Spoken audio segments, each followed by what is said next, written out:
Hello mga ka-auntie ko, another day, another vlog, and for today's video nga ay magtatakal naman tayo ng tingi-tinging asukal. Yes, kung nagtitinda tayo ng tinging mantika, syempre hindi mawawala ang tinging asukal.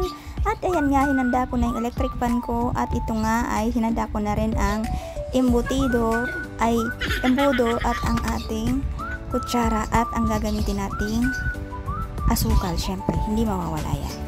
So ayan nga, nagtatakal na tayo ng ating tinging asukal, at bawat isang plastic nga ng asukal ay nagkakahalaga ng 5 pesos. Yung ganito karami. Yan, ganyan. So ayan na nga, bawat isang plastic ng asukal ay merong 2 kutsarang asukal. Tama ba yung sinabi ko? Basta, yun na yun. So ayan na nga guys, tinatakal ko na siya, at kailangang takalin ko yan lahat para naman marami tayong maibenta. Nakakangangalay nga lang ang ganitong klaseng gawain, at talaga naman kailangan mong magtiyaga. Be patient, ika na. Ayan.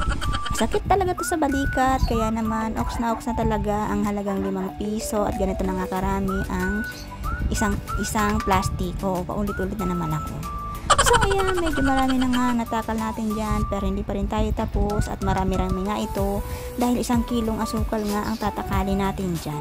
Nilipat ko nga yung electric pan dahil nga napakainit talaga dito sa mga ganitong oras, mga bandang tanghali nga.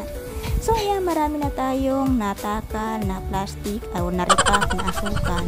Yan naman, tama na yan. Paubos na ang ating 1 kilong asukal. So ayan na nga guys, ganyan talaga ang gawain ko dito. Kapag nauubusan ng asukal, ay ganyan talaga ang ginagawa ko. Ayan nga, linahanda ko na siya at malapit na ako matapos. At ayan na nga, ilalagay ko na siya sa ating garapon para kapag may bumili ay may maibibenta na tayo. Nakita ko nga wala na ring laman ng ating mantika, kaya naman magtatakal din tayo ng mantika. Nakakangalay talaga ang araw na ito. Ayan, nilalagay ko na nga sa garapon para nga safe sa mga langgam ang ating mga asukal, at hindi siya pasukin ng kung ano-anong insekto. Ayan na nga guys, ang natapos natin, at sinabay ko na nga rin yung mantika.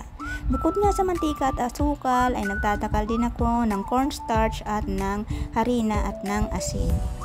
So, yun na nga guys, hanggang dito na lang ang ating video. Thanks for watching. See you again next time. Bye-bye!